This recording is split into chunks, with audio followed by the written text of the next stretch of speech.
As she mentioned, my name is Brent Seller. I'm the Senior Research Fellow at Heritage Foundation for Naval Warfare and Advanced Technologies.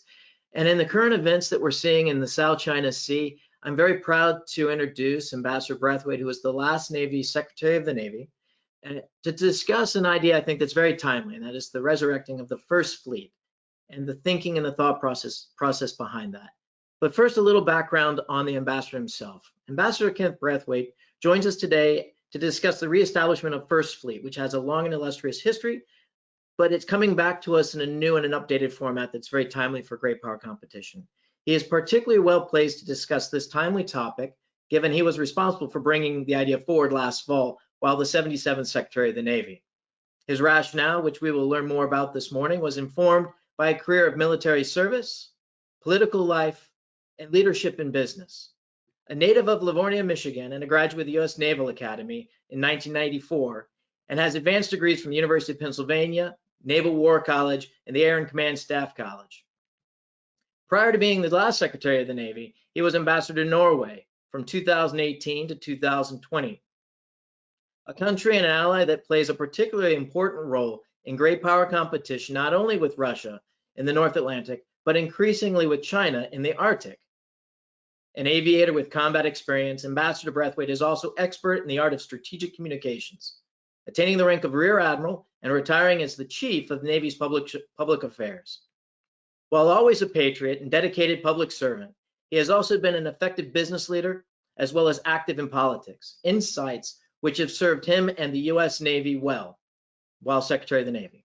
Today, he joins us to discuss more how he came to the conclusion that the Navy needed a First Fleet and what it offers the nation in global maritime competition that is playing out today in the Black Sea, Eastern Mediterranean, and most importantly and sharply in the South and East China Seas as the Chinese People Liberation Army Navy continues in operations in the South China Sea against the Philippines and they're in the vicinity of Whitsun Reef as well as around Taiwan. Without further ado, over to you, Ambassador.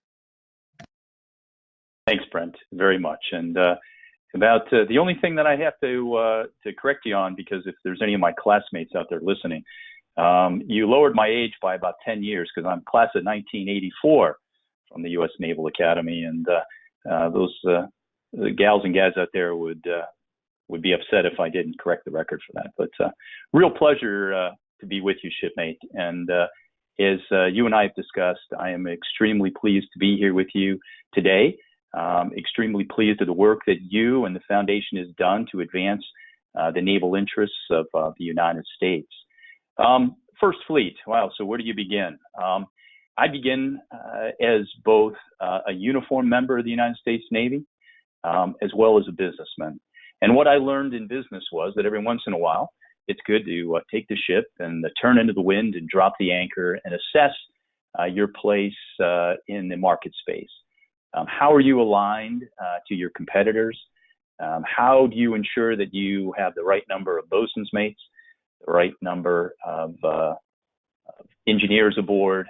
All those things you need to take into consideration. So when I came into the role, actually prior to taking the oath of office, I began to think strategically about how the United States Navy was organized, predicated on the threat picture of great power competition. And I felt pretty strongly that we needed more emphasis in places where we are being challenged the most. And I thought about the structure of the Navy, and what had worked historically for the Navy may not work in the future for the Department of the Navy. So I literally thought through a number of different options as we began to assess the best way to go to market as the Department of the Navy.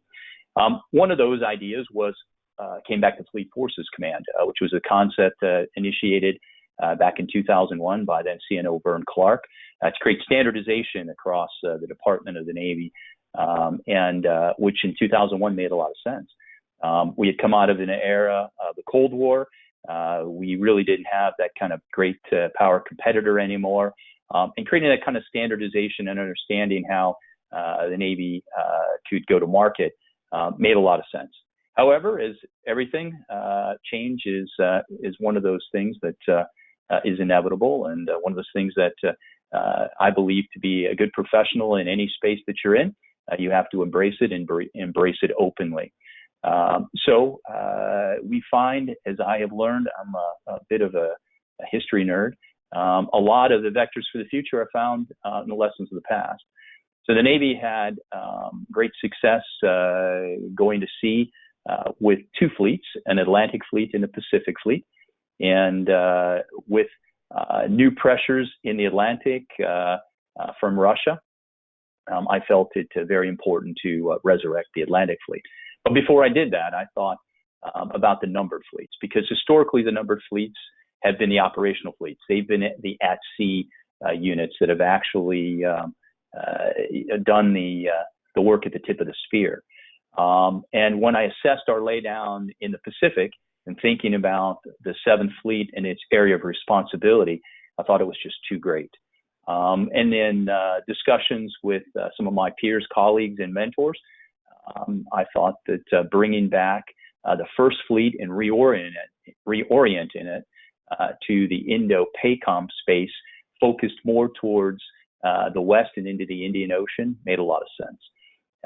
And it met with a receptive audience, both at the DoD level as well as a lot of the operators across the Navy. So that's kind of how it came about and where my mind was. And I believe that it makes a lot of sense. And one that I hope that my successor embraces as well once he's announced and confirmed. Thank you, Ambassador. I'm a bit remiss. I forgot to announce to the audience is if you have questions, there's a question window to open up. Please send those. Some of you are already sending them, and I'll try my best, Ambassador, to packet those together that are common or similar and get it and try and get as many of the audience's questions put forward to you. I guess before we go any further, one question that kind of comes to mind when you first announced the idea, or even when you were first talking with the staff at the Pentagon, how was it received? I guess would be a kind of a key question. And how did you navigate those waters? And I guess any like stories that you want to share with us also when you were traveling and talking with our allies and partners on it. Yeah, so it's funny is the one thing that I think everybody equally can be challenged by is change. I mean, we like to get into our routines, and we like to be in the space that is most comfortable to us. And few people in the world embrace change the way that it needs to be embraced. But as I mentioned a few moments ago, change is inevitable. And so I learned in my first squadron, and I think I was conveying this story to you the other day, Brent, but I remember well, Lieutenant Commander Jimmy Collins. We were getting ready to go on Christmas leave. And I was pretty excited because I'd been overseas for a while, and I was looking forward to going home and seeing my parents in Michigan. And all of a sudden, we had an emergent meeting in the squadron, and we had to reconsider that because there had emerged a Soviet submarine that we needed to track immediately. So we turned to and did that. And I remember going to the squadron operations officer as a young ensign at the time afterwards and, asking him that did that apply to me? And he said, well, of course it applies to all of us. And I said, well, that means that I'm not going home on leave. He goes, it means you're not going home on leave. We have an immediate threat. And look at young man, if you don't understand that in life things change, you're going to really struggle. And so the totality of that lesson was that, change is inevitable. So here, with what we were up against, I felt that, again, we needed to reorient the structure of the department. And, one thing that the Navy doesn't do well is embrace that kind of change. And so I had to build up, support from within to get people to think again about, what might be possible. With any organization, private sector, public sector, you only have so many resources that you can allocate in certain spaces. So that became a discussion point as well. And we had to work through the details of that. But all in all, I think it is a concept that has found some support. And again, I'm hopeful that it will continue to, catch traction. Ah, yes. One of the questions that I know from our friends in the region is, I guess, how was it received by our allies on the other side of the date line? I know you were traveling at one point in time when the notion was raised last year. Is there anything you can share with the group on that? Maybe And Singapore. so, well, Yeah. again, being a person who has got some background in strategic communications, very important to come at this not only from the operationally as to what makes most sense for the department itself, but also the message that it sends to our allies. Yes. So that announcement was made on purpose on the eve, as you mentioned, of the trip that I was taking, to that part of the world, so that I could begin to, plant the seeds for the concept. And I was warmly received. The idea seemed to be one that, many others, if they hadn't been thinking specifically about the structure and the resurrection of the First Fleet, it was one that did, meet with, a positive perspective once I had the opportunity to have those conversations with the MINDEFs of those nations that would be impacted by it. And that included India, Singapore, and Japan. All embraced the idea. Of course, devil's in the details, Brent, and where the laydown is, and how we would go ahead and position that fleet would be one that would have to be worked out in those details. I can tell you this, that I'm a big advocate for naval power projection, as we discussed. And as such, I believe that one of the things that a Navy and a Marine Corps team does, and does very well, is create unpredictability and flexibility in how we deploy our assets. So one of the concepts that I felt very early on is, again, taking a lesson from the past, most of our numbered fleets were always at sea entities. So they operated aboard a flagship. And I think that's a concept that we need to embrace again, especially as we enter into this new period of great power competition. So looking at First Fleet, and again, building up advocates within the department, Chairman Milley being one of them, was a big advocate for that expeditionary capability. So as we look to the future and we think about, how we can resurrect and recreate a First Fleet, I think it needs to be expeditionary, and I think it needs to be sea-based. So that was one of those things as well that I shared with our allies, so they understood what kind of support would be required from them. So one of the things, so there's a lot of questions to kind of maybe pivot a little bit now from the announcement, but also the conceptualization of what this new fleet would look like, and understand what it begins with and then what it transitions are two different things and timelines to consider. But there's several questions coming also from previous Seventh Fleet commanders and also some other Westpac sailors as well. Where are the dividing lines? In your state, one of your public releases, you talked about a First Fleet at the crossroads of the Indo-Asia-Pacific. I guess the relationship, I guess another way to ask the question is, what would the relationship be between First Fleet at those crossroads with Third Fleet, Fifth Fleet, and Seventh Fleet? Yeah, no, it's a great question, and of course, issue of much debate within the department itself. You're talking about the largest ocean of the world, and you're talking about area of responsibility currently for the Seventh Fleet that takes in, most of the Western Pacific, the South China Sea, which, as you mentioned in your opening remarks, has become an area of increased tension. And then the entire Indian Ocean, all the way over to where the Fifth Fleet AOR begins. So there's a real void there because one numbered fleet can't double down and cover, all of the emerging challenges in that part of the world. So again, using logic here, if Third Fleet is coming across and has most of the Eastern Pacific, and the Seventh Fleet has most of the northern Western Pacific, then at the crossroads of where the southern part of the Southern China Sea bridges into the Indian Ocean, you've got the Straits and you've got Singapore. So again, no secret that one of my initiatives was to engage with the Singaporeans and see what their level of receptiveness would be.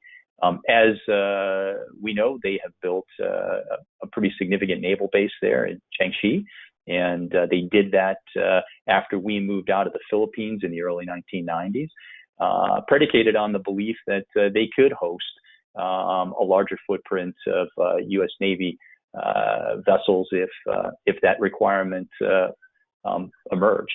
Well, I think that requirement has emerged. So now we have to turn it over to the diplomats, and working with State Department and my colleague Mike Pompeo and Mark Esper on this concept early on.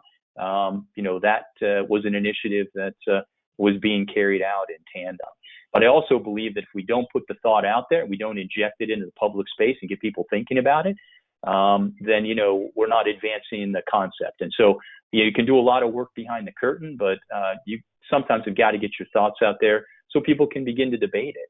People can begin to understand, what it is and where you want to go. And so that was the impetus behind the announcement prior to the trip.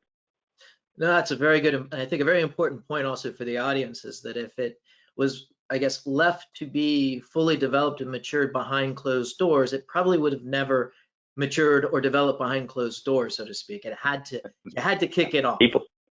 People hate change, right? So again, anytime you're changing, especially something the size and scale of the United States Navy, it's a huge challenge. So there's another series of questions. A colleague of mine, Hunter Stiers, has talked about trying to put together a counterinsurgency on the seas in the South China Sea, and that kind of connotes a certain type of footprint, a certain type of class of ship and operations. Knowing that in Singapore, and we have our rotational forces there, which are LCS, and you also have expeditionary high-speed vessels that are always resident in the region. What do you view as the ideal kind of composition? We've talked about, you and I have talked before about a flagship being you mentioned also in your comments this morning. But I guess for the mission set that would be the here and now, what kind of ships, what kind of composition would be realistic to accept? And then for the missions that would be required for a first fleet at that crossroads? That's a great question. One of the discussion points that C.N.O. Gilday and I had was about, a role for the LCS. The LCS coming into my job as secretary was not a hull form that I would ever embrace. I wasn't a fan of it at its inception, but I've become a big fan of it. First and foremost, having had the opportunity to be aboard those ships and have a chance to interact with the crews and the pride that they bring to their service. And then when you really peel back what the ship's capabilities are, something like being, in the straits or in other littoral spaces is perfect for that ship. So looking to create a squadron in Singapore that would have, patrol responsibilities in that part of the world, I think would be a great role for the LCS. LCS actually is a corvette. One of my other initiatives that I wanted to do is rebrand it. Sometimes that's a little more challenging. I've done that in the private sector, rebranding companies. Not an easy thing to do, but that ship was misnamed from the beginning. It is a super corvette, and something that I do think has a role, and especially in this kind of space. But our DDGs. Looking at their capabilities, looking at the scope of that area of responsibility and what that would mean to, providing the right resources there. Again, C.N.O. Gilday and I talked about an enhanced presence for our DDGs, moving them from other parts of the world and putting them there. So again, I think I think we have the right platforms, especially with the new FFG coming on board, the Constellation class frigate. We can do a lot of, enhanced power projection using a platform like that as well. There's a couple other to kind of dig a little deeper on this. If we're going to have to redistribute naval forces in the near term, which means we're going to take them from one of the other numbered fleets, where would you see, I guess, the prioritization if you had to move a destroyer or a cruiser from another fleet to build out a first fleet presence that's required? Would you go to a 7th fleet, or would you take from like a different numbered fleet? Wow, that's a good question. You know, I think that part of the world everybody recognizes is become more and more important. So I think you'll see a greater emphasis. I mean, we restructured PACOM and created Indo-PACOM because the Indian Ocean has become, more important to us for many reasons. And so I think when you look at what the challenges are, and again, like any organization, like a family, I mean, you sit around your kitchen table and decide, okay, we have this many resources. How are we going to allocate them? How are you going to spend that we have? These are all discussions, debates that I know are ongoing now. But I would argue, in the face of great power competition, that this is one part of the world that we've got to place some more emphasis on, and that means we have to bolster the resources that we have and assign them there on a more permanent basis. Again, that was the whole concept behind creating a first fleet and assigning it to that part of the world, so we would have a permanent footprint. It kind of reminds me of, wherever the challenges are. I live outside the city of Philadelphia, and I used to work for a U.S. Senator in Pennsylvania, and having the opportunity to work with law enforcement there, they go to where the problems are. I mean, they establish precincts around the cities to be, in proximity to where the flashpoints could be, and I think the United States Navy could take a lesson from that and think about where the flashpoints are in the world and where we need to have a presence. Arguably, that's part of the world we need to have a presence, and we need to prioritize that. Yes, sir. So I think I'm hearing 7th Fleet is probably on the receiving end of more assets as well as a first fleet. It certainly wouldn't be an inter-theater kind of redistribution. It'd have to be something from outside if there had to be any movement. But I think the consensus is, and I think you would agree, that the nation needs a larger Navy. I know 355 before the Trump administration, it was actually up higher with the FNFS. And now we're waiting to see where the Biden administration goes. There's some questions about the budget and the implications on that, but I did want to deal. There was another very good question about composition and mission of First Fleet, and that is Coast Guard. Would you see maybe unlike or like other numbered fleets, a presence of Coast Guard staff or even Coast Guard assets as a part of a First Fleet? Great question, and one that I really hadn't thought about, although I will tell you this, that, I had reached out to the Commandant of the Coast Guard and talked to the acting Homeland Security Secretary, about greater cooperation, greater partnership between the Coast Guard. I'm a huge advocate for the United States Coast Guard. Their professionalism is just top shelf. And as such, you already know that they cruise with us in many of our battle groups and, have helped us power project around the globe. But they struggle as well, getting the resources that they need within a department that may not necessarily be aligned, in the same way as we are within the Department of Defense. Therein begs a question that, during wartime, they, of course, fall under the Department of the Navy. And, I think there's a lot of synergy there. So looking at how, we go from here to there and involve the Coast Guard, absolutely. They're a force multiplier. They, especially with the new cutter coming online, could be that, that, again, additive to the fleet structure, that would take us to the next level. But again, touching on what you touched about, the reality here is, like anything, I mean, when you sit down and you think about the resources you have, it's always better to have more. And I believe very strongly, as many individuals are talking about currently, we do need a bigger Navy. I mean, 90% of trade moves across the sea lanes of the world. And as such, we need to make sure, as the predominant naval force, that they remain free and open for that kind of trade. And there isn't any other force in the world other than the United States Navy that has the capability of doing that. Thankfully, we have great allies and partners that work with us. I visited New Delhi to talk to the Indian leadership around greater cooperation. That seems to be a continuing theme that the United States government writ large is engaged in. I would think that, as we look to the future, we're more and more engaged with India Their ships are incredibly capable vessels, first-rate, professional sailers. Again, another great force multiplier. So when you think, Brent, about great power competition, and you think about that we have in our quiver as far as arrows, it isn't necessarily only the fleet structure we have, but it's also the fleet structure of those allies and partners that we can bring to bear, and India being key in that calculus.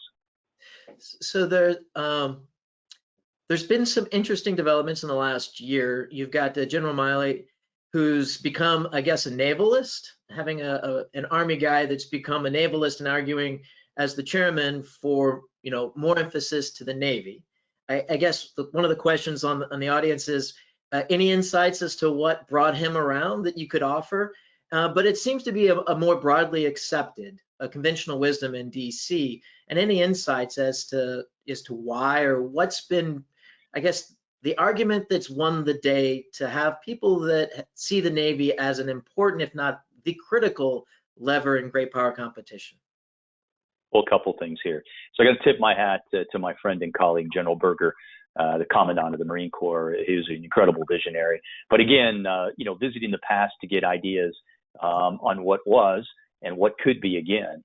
And General Milley, no secret, he's the a proud son of a Marine who fought at Guadalcanal, and appreciating the flexibility, the adaptability, the unpredictability that a Navy Marine Corps team, he's a wise chairman and recognizes that it's the Department of the Navy that has that capability. So we have to invest more, and we have to look across the entire DoD and think about where we need to place our emphasis.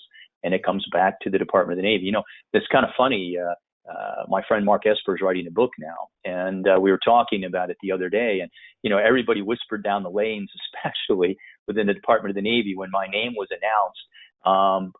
My best friend is a West Point graduate, and he's a classmate of Mark Esper's, and so I've known Mark for 20 plus years. And so the whispering rumor was that I was the Army's Navy guy coming into the role as the secretary. And nothing could be further from the truth, because I'm a navalist at heart, and I love the Navy and the Marine Corps. And looking at our rich history and what we've done, and looking at what our current capabilities are, I mean, we are an incredibly professional and capable service that continues to become better each and every day. We need the resources properly allocated to do that. And so 1/3, 1/3, 1/3 doesn't necessarily meet the requirements of great power competition. And thankfully, we had people like General Milley, like Mark Esper in the seats that recognize that. And, takes nothing away from the Army and the Air Force and their capabilities. But, they are huge organizations that do not have that kind of flexibility, that expeditionary capability as we do in the Navy and the Marine Corps. So that's why I think a lot of that, thought and perspective has come out of the Department of Defense in recent years, and has helped create the current vector that we seem to be on. And the current secretary seems to have embraced that as well. So on that, it's interesting you mentioned the Marine Corps. There's actually several questions that have come in also. So it's no secret that the Marines' concept of operation will be in the first island chain, and it's Expeditionary Advanced Basing Operations, EABO, and that the Navy is going to be teamed with the Marines and also the Army increasingly. How does First Fleet's kind of fit into that operational construct? And how would it enable it? And on a day-to-day competition piece, I guess the relationship between that First Fleet and the Marines. So you've got 3 MEF in Okinawa. Would there be an element, a Marine element, that would be associated with First Fleet, or would it be a relationship shared with 3 MEF? I haven't thought through those kind of details, Brent, to be very honest with you. But I would think that, it would be more aligned to 3 MEF. In that, we don't currently have the kind of structure that marries up, specifically with an expeditionary fleet. I think about 4th Fleet, I think about Second Fleet. So, again, that's one of those things, as I mentioned, Admiral Davidson and Admiral Aquilino, about bringing more resources, bringing more capabilities, thinking through, how it could be an advantage to have, another numbered fleet, a presence. I mean, a lot of what we're working towards is not only projection of power from sea to shore, but also deterrent force. Yes. I mean, I'm a big fan of General George Marshall, who received the Nobel Peace Prize in Oslo back in the early 50s. And when he was asked about winning the next World War, he basically responded with, the only way we can guarantee or ensure victory in World War III is to prevent it. And so that's a big role of the Department of the Navy Marine Corps team, again, is that power projection. I mean, we've seen that just recently with the Macon Island ARG and with the Teddy Roosevelt being in the South China Sea. We want to make sure that our presence is known, that our allies understand that we are there to protect their interests. Just this week, the Philippines and the U.S. have joined in joint exercises, which we haven't done in quite a while. And, this is an opportunity for us, again, to ensure our partners, our allies, that we are there, that their interests are ours, and we're going to power project. But that deterrent posture is very important to preclude us from getting into any kind of situation that we as a nation really don't want to be in. Yes. There's a historical question on this too that I think you might enjoy. There's some of the audience have asked about the Asiatic Fleet, the experiences with that. And I think that the culminating is the Battle of Java Sea, something that I've also looked at recently as well. I guess the lessons that would be on position, it's the relationship with the Marines there's a lot of folks here that are watching that are off in Hawaii that are thinking about this. The evolution of the CONOPS and the development, the building up of the familiarity with the ports and the waters, that was very key. That was something we didn't have in the Dutch East Indies in the early months of World War II. And I think there's definitely a role for First Fleet in opening up the doors and getting that familiarity in partnership with the Marines. And hopefully that's something we're just on the beginning of the idea that evolves into it with the CONOPS. But we do know in the press that Admiral Aquilino is still looking at and evolving the idea. We know that in the Pentagon that the idea of First Fleet is still on some folks' minds. Is there any insight or I guess any historical lessons, specifically Asiatic Fleet or Java Sea, with the folks on PAC Fleet staff or an OPNAV staff that are probably tasked with looking at and developing this idea that you might want to share? Yeah, no, great question. I am a student of that period of history, and I am a big fan of Admiral Thomas C. Hart, Naval Academy class of 1897, who was the Asiatic commander during the period that you discussed. And what Admiral Hart was given was a mission for failure from the very beginning. I mean, none of the ABDA assets had ever exercised together. There was no planning. There was no common language of communication. So even though they had the assets to defend themselves and to check Japanese aggression, they didn't do that, or they couldn't, because they didn't have that interoperability. One of the things that I did as secretary was engage with our allies to create not only interoperability, but interchangeability, which I feel is the concept we need to focus on in the future. As many of our viewers know, we have a Marine Corps Squadron operating aboard HMS Queen Elizabeth. I was a huge advocate for that and signed the final authorization making that happen for the first time since the end of the Second World War, that we had actually put a U.S. military asset under the command of a foreign government. That squadron is steaming with Queen Elizabeth and will be part of that battle group as she nearly circumnavigate, but she'll go all the way from the Atlantic over to the Western Pacific, as part of her mission. So looking at that and talking through what could be. I discussed that with other ministers of defense, that interchangeability, so that we could put U.S. military, U.S. Navy, and Marine Corps assets under the command and control of others, as well as they putting their assets under our command and control. And so that's the force multiplier. That's the ability of being more capable. That if we are entering into a new era of great power competition, how do we have parity, or how do we stay one step ahead of any potential competitor? We do that through the uniqueness of those partnerships and alliances, and embrace the assets and resources that our allies have. That's the delta between what we saw in 1941 and early 1942 and where we could be in the future.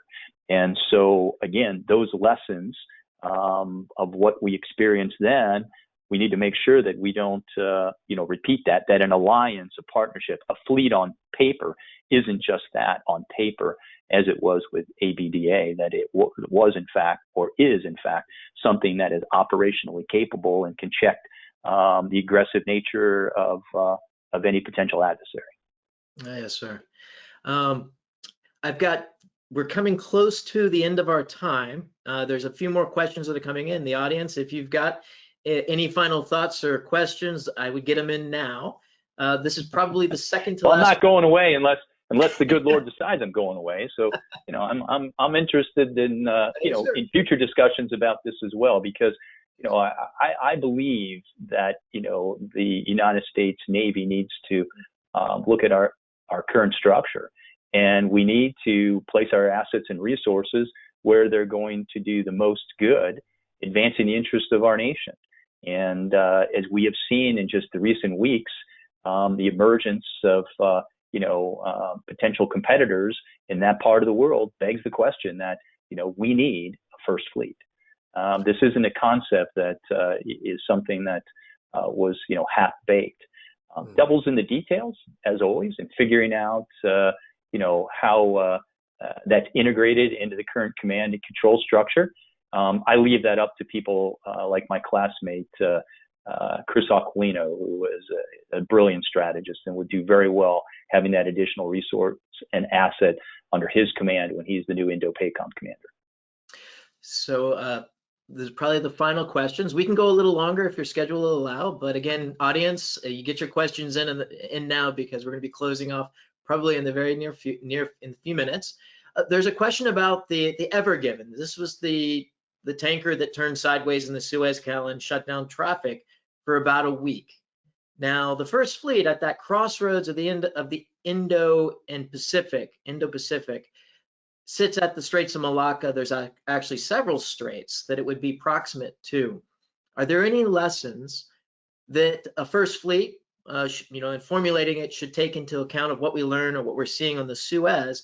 And more importantly, something that I've brought to light, that in my studies of this, is that we don't really have any capability of clearing straits if we were to have something like this happen again in the Pacific, where it might cause a redirection or shut down a port, for example. Yeah, well, I think the great lesson learned there is just how fragile the sea lanes are, right? Mm-hmm. How one accident in one choke point can impact the economies of many nations around the world. So we need to be cognizant of that, right? And we need to recognize, what those requirements could be if we found ourselves in a similar situation. That doesn't mean that, we'll be able to rush to the fire and put it out as quickly as we'd like, but we need to be able to marshal those resources and assets so that, we have them in proximity. Again, going back to the lessons of the police department and putting a precinct where the flashpoints are. What early on concepts for First Fleet were more Eastern Indian Ocean, moving, back towards the Pacific, talking about the Suez and, looking at the line of demarcation by which the Indian Navy divides, their area of interest in the Indian Ocean, I think would be one that the United States Navy should embrace to create that kind of parity. So again, we create that alignment. We've got a great ally in Japan. And, having worked with them in the past, having had the opportunity and good fortune to engage with them as secretary, they are a great, wonderful anchor up in the northern Western Pacific. As we move down through the straits and into India, I think the other end, the bookend, if you will, is India. Again, I can't emphasize enough. I spent time in Pakistan and Islamabad, during OEF, and I can tell you that the United States at this point in time has to ensure that India understands and recognizes that they are our chief ally in that part of the world. We need to embrace them as such, and we need to again think outside the envelope as to what those historical relationships have been. Not missing the fact that I served as a diplomat, and I understand the sensitivities around those type of commitments where we single one nation out over another. But the time has come when the United States has got to step up, and we've got to identify those who are most important, friends and allies, and not be hesitant to do that. Again, I'm reminded of an Abraham Lincoln quote. Basically, Abraham Lincoln, right before he issued the Emancipation Proclamation on January 1st of 1863, he sent a letter to Congress, and in it he said, when the challenges are new, we need to think anew, we need to act anew. And I think that's where we are at this point in time in the history of the world. The United States and the United States Navy in particular, as the former secretary, I believe we've got to think anew and act anew in a way that we can learn from some of the pages of the past. But we've got to think about, what the challenges are, what kind of requirements are going to present themselves, and what kind of resources do we have to meet those requirements. Okay, so final question, and this one has to do with morale, where the Navy is today. I mean, there's lots of pressures. I mean, during your time as Secretary of the Navy, there was certainly a set of pressures that you were under in leading the Navy. The Navy, now you have a budget that looks like it's a little flat, maybe a little less than flat. It's a little negative, actually, that's being put forward. You have questions about, we have extremism in the ranks. There's been a stand down. So there's a lot of things that Navy is having to deal with. I guess from your vantage point of what you've seen, and now that you're out of government, I guess, what is your take on the morale of the Navy, and I guess how to go forward? What's the best way forward? So the Navy and the Marine Corps are incredibly capable and extremely professional organizations. And that's inherent to what they are, why they exist, and what they do for our nation each and every day. It's contingent upon the leadership to adhere to a standard that is beyond reproach. It's one of the things that I felt very strongly all throughout my naval service, that when an individual accepts a role of responsibility, they have to hold themselves to a standard that's greater than self. They've got to put themselves in a place where understanding that their actions and what they do send a signal greater than anything in the immediate. It could affect the entire organization. And I think that many people don't really think beyond the immediate of today, or what their actions mean. I mean, I was appalled, and I still am. And one of the things that I wanted to do while I was secretary is finalize, the whole Glenn Marine Defense debacle, fiasco, whatever you want to call it. I mean, a stain on the rich history of such a great organization as the United States Navy. And then coming through some of the other challenges and crises that, the Navy faced. Every organization faces crisis. Every organization faces challenges. But it goes back to what I talked about during my confirmation here, and that is culture. And leaders need to embrace culture. They need to be a proponent for what it is that makes culture important to an organization. And again, that comes back to the responsibilities of leadership, both civilian leadership. So the new secretary will have to have this in her or his mind as they think forward, but also the uniform leadership. I remember being a midshipman at the Naval Academy, and my first classman at the time, Mr. Jim Girding of Massachusetts, taking us aside and said, "Ladies and gentlemen, you've now joined the ranks of one of the most revered institutions in the United States." Whether that's true or not, we'll leave that up for debate. But at the time, we as young plebes, I took Mr. Girding's message to heart, and what he said was, "We live under Klieg lights. Whatever you do as an individual reflects back on this institution. And anything negative that would take away from the fabric of all those who have gone before us and what they have done, if it isn't done in the right manner, could detract, it could lessen. It could actually reverse the course of something that is greater than self."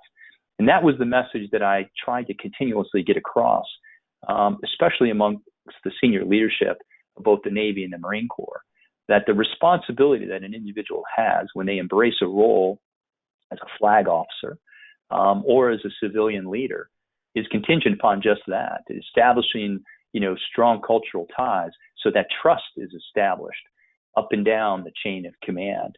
But it starts at the top. And we as leaders, we need to embrace that, and we need to live by that. That doesn't mean it's going to be easy. I remember talking to the flag officers, and I'm sure I'll have this opportunity again, I hope I do, to say, if you aspire to great roles of responsibility, then you're going to have to hold yourself to a standard that's beyond reproach. That's not an easy thing to do. So if anybody is not comfortable with doing that, because we have to have zero tolerance. We can't afford as an organization to allow the actions of any one or even a few to detract from what it is that the organization has been asked to do. And to be part of something like the United States Marine Corps or the United States Navy is it's a special trust that our nation has given to us. So I think it comes back to that, Brent. And I would argue that the morale of our sailors isn't as bad as the media makes it out to be. Remember, I was a pilot to begin with, but I was NPQ'd and ended up becoming a public affairs officer, having to deal with the media all the time. They deal in the drama and the sensationalism of what the news is. And, the mundane doesn't necessarily sell newspapers or gain market share on our television screens. So they have to talk about that. Are there issues? Yeah, there's issues, but there's issues in any complex organization when you lead it. I'll tell you that, whether it's in the private or public sector. And we have those individuals that we need to work with, and we need to identify, and we need to eliminate, or we need to bring them on board so that they are, a contributive part of the overall fabric of the organization. But at the end of the day, the men and women who are serving in the United States Navy, United States Marine Corps today, are professionals who hold themselves as such, who are prepared to perform tomorrow as their forebears performed yesterday. And we as people in America can be very proud of their service and very reassured by their capabilities in that space. So it's been a real pleasure to be with you, Brent. And I really have enjoyed this, and hopefully I've opened up, or the curtain, if you will, on what the ideas were behind First Fleet, and why I'm still a huge advocate and proponent of still moving in that direction. Well, thank you again very much, Ambassador Brathwaite, for your time today and those really keen insights for why the time was right and why a First Fleet was the right way to go. I mean, we'll see how where Pac Fleet, Admiral Aquilino, when he gets up to Indo-Pacific, how the idea matures and comes forward. But again, thank you for your time, and especially for those encouraging words at the end there. And of course, also to the audience, thank you for your time today and those wonderful questions. I hope I did you all service. I tried to convey the intent and spirit of those questions and get everyone addressed in some way as much as possible. So as we continue these dialogues in the future, audience participation is very key. And again, thank you for your time today, Ambassador Brathwaite. And I apologize for if my words got a little muddled. This is one of the disadvantages of not being in person. But yes, 1984 graduate of the Naval Academy, not another very illustrious year of classmates of mine of 1994, which is just a habit. It just rolls off my tongue. Go 94. And of course, beat Army. Cannot end this without saying that. And I see a few Army folks on the line over there, so that's a shout out to you folks. And with that, I think if there's nothing else, Ambassador, I think we have to turn this over to Catherine, who will close out the event. Thank you very much again, Brent. Real pleasure to be with you. God bless everybody.